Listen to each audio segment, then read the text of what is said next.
Hi, NDXL back again with another of my NFXL podcasts. As week one rapidly approaches, we're well into the pre-season activities now. Previously started my state of the division addresses by looking at the AFC South, and this time I'm going to do the same thing with the NFC South. And as far as it's concerned in the NFL, it's grim down south. As the NFC equivalent to the AFC joins it as the weakest two divisions in the league according to cumulative 2025 draft positions. This division, though, was more competitive last season than its AFC version, though, as the four teams were separated by just 5 wins in 2024. The Tampa Bay Bucs won it last year by 2 games before falling to the Commanders in wildcard week. And having re-signed three notable free agents, the Bucs should at least be as good in 2025 as they were in 2024. Um, Shaq Barrett's the one they haven't brought back. The Bucks' pass rush came from the interior in the large shape of Vita Vea and also Levanta David. But David is now 34, so succession planning um, would appear to be a need here for the Bucks. But right now, not too bad. Um, as a result, though, edge and inside linebacker were primary needs for them this off-season. The arrival of Hassan Reddick will certainly help on the edge. The fourth round draft pick, David Walker, looked another really good addition at inside linebacker until he did his ACL. So more work could still be required there.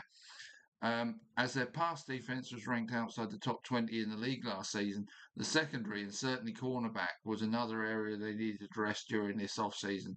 So using second and third round picks on Benjamin Morrison and Jacob Parrish were good moves too. A wide receiver addition to prepare for the post Evans Godwin era was always going to be a good move too. As Evans and Godwin have a combined 60 years on the clock between them now, Emeka Egbuka will improve them now and also prepare for the future. I mean, I see him as the best slot receiver in this draft, and he went pretty early. Jalen McMillan did really well covering for Evans and Godwin last season, and they've still got Sterling Shepard. So the Bucs certainly look well equipped at wide receiver. The question in their passing game is just how consistent Baker Mayfield can be. You know, a bit like Jared Goff in Detroit. If they're going to be really successful, and certainly come postseason time, then he needs to avoid the really bad games that can occasionally crop up. Uh, Bucks will needed to look to cover off their needs via picks 1953 and 81 primarily in the draft. Edge and inside linebacker remain areas of concern though after that draft, whilst cornerback and wide receiver are areas they have added at, which is the good news.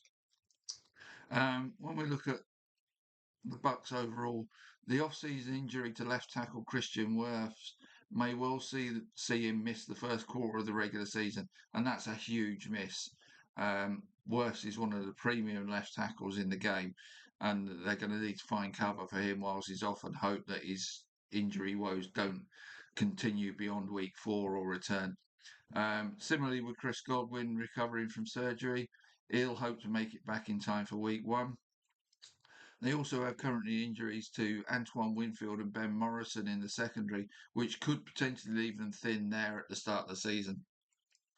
So, depending how the Godwin, Winfield, Morrison injuries pan out, the early parts of the season could be tricky for the Bucks to negotiate.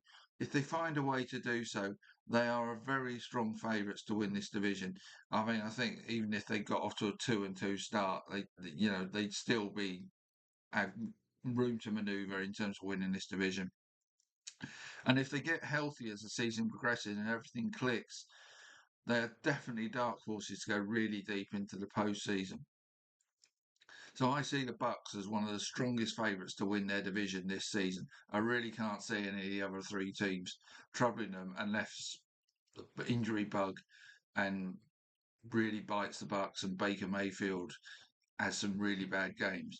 They're just going to walk away with this division for me. So what about the other three teams? The Atlanta Falcons.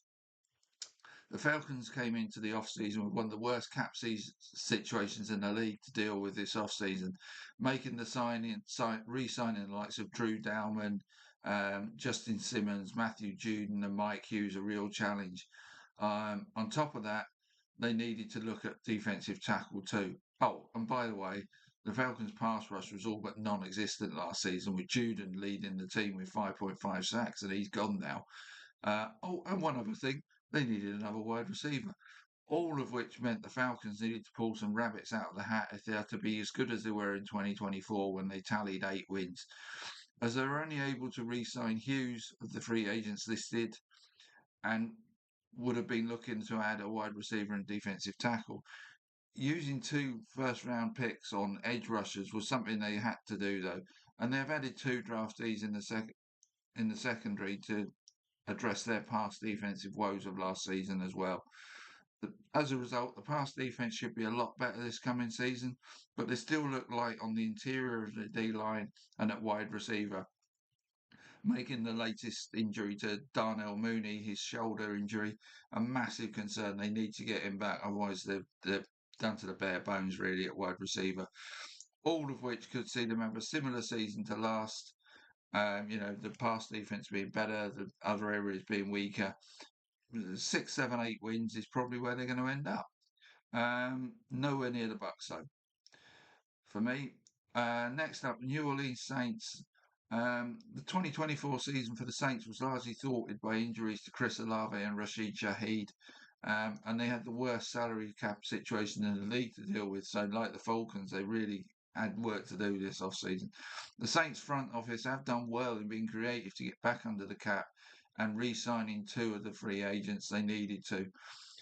With Brandon Cooks coming in at wide receiver and Olave and Shaheed back and hopefully healthy, they look pretty well set at wide receiver. Dylan Radunza arrives to bolster their O-line, as does first-round draft pick Kelvin Banks. Devon Godchaux does likewise on the D-line. Isaac Yiadom replaces Paulson Adebo at cornerback, with Justin Reed doing likewise for Will Harris at safety. Yiadom looks a downgrade on Adebo, so Quincy Riley could challenge him for that role as the season progresses. Jonas Sanker at safety could be a good move in terms of succession planning, particularly now that Tyrann Mathieu has retired. So Sanker's going to need to step up now. This was a heavy defense-minded draft from the Saints, but with Derek Carr now heading into retirement, the pick on Tyler Show at quarterback really needs to pan out for him. Shug, I should say, must win the starting role from Spencer Rattler, which looks questionable at the moment, and with Jake Hayner also in the vying there for it. You wouldn't fancy either Rattler or Hayner to take the Saints to the postseason. So Shug really needs to come and shine, win that starting role, and then shine in that starting role. If he does that and has a strong rookie season, the Saints can certainly challenge the Falcons for second place in this division, and maybe even have an outside shot at making the postseason. But it's really, they need one of these quarterbacks, and really, like I say, I can only Rattler and Hayner we know about. Shug, yeah, he's the unknown quantity, so he really needs to step up if they're to get to that 7 or 8 win team that would put them on the edge of postseason possibilities, and certainly, but they're more like a 6, 7, 8 win team for me, like the Falcons. And that brings us on to the Carolina Panthers. Panthers defense ranked in the basement of the league against both the pass and run last season.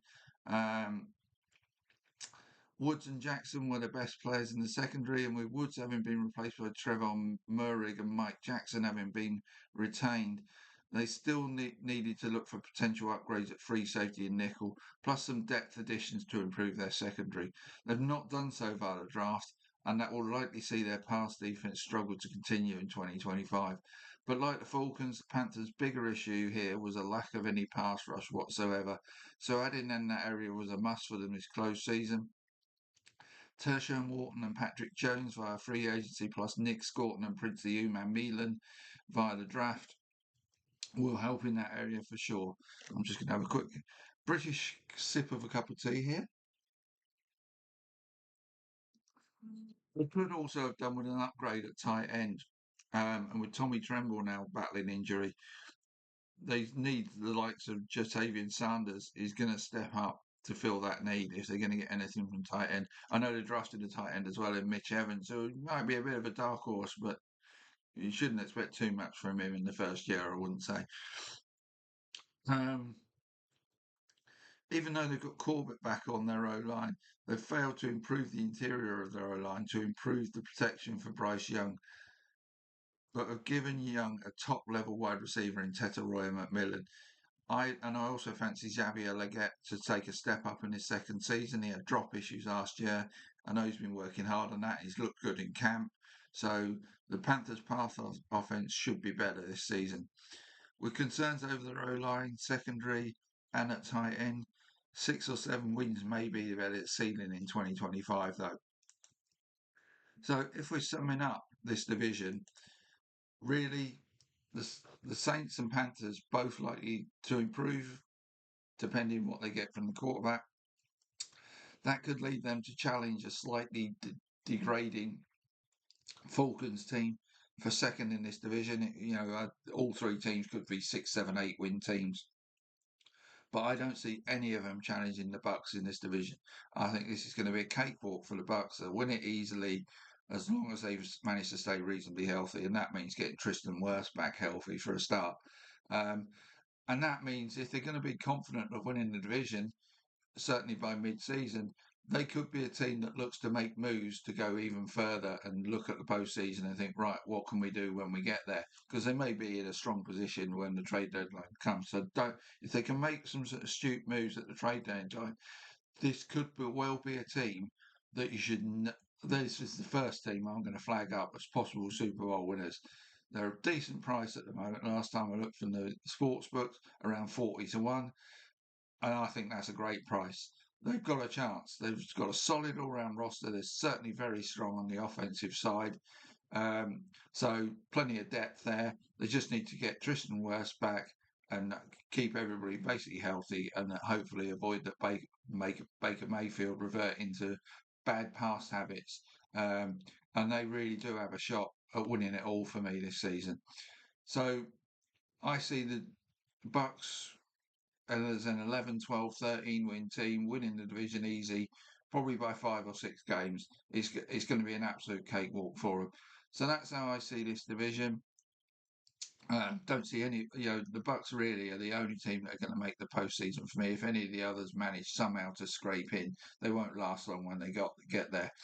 But if the Bucs do walk away with this division, as I expect, and they make some additions in the prior to the trade deadline, as I've said, inside linebacker, edge, the moves they might look to make, possibly in the secondary, depending on how that pans out too. But if they can strengthen in those areas, they could be a real threat to everybody come the postseason. And they're the first of my teams that I'm going to flag up as potential Super Bowl winners. The Texans I fancy strongly to win the AFC South, but I don't really fancy them to go deep in the postseason. So the Bucs are the first team I'm putting up as potential Super Bowl winners. All right, that's it for the NFC South. I'll come back with the next of my 6 more of these to go. I'll try and do one a day from now on as we're getting really close to the season. So we'll move on to the next one, and you expect that in the next day or two, hopefully. All right, well, you all take care now, and I'm going to go back to a British cup of tea in the glorious sunshine. It's roasting hot here in Costa del North, Yorkshire, or Yorkshire, if you prefer. So I'll see you soon.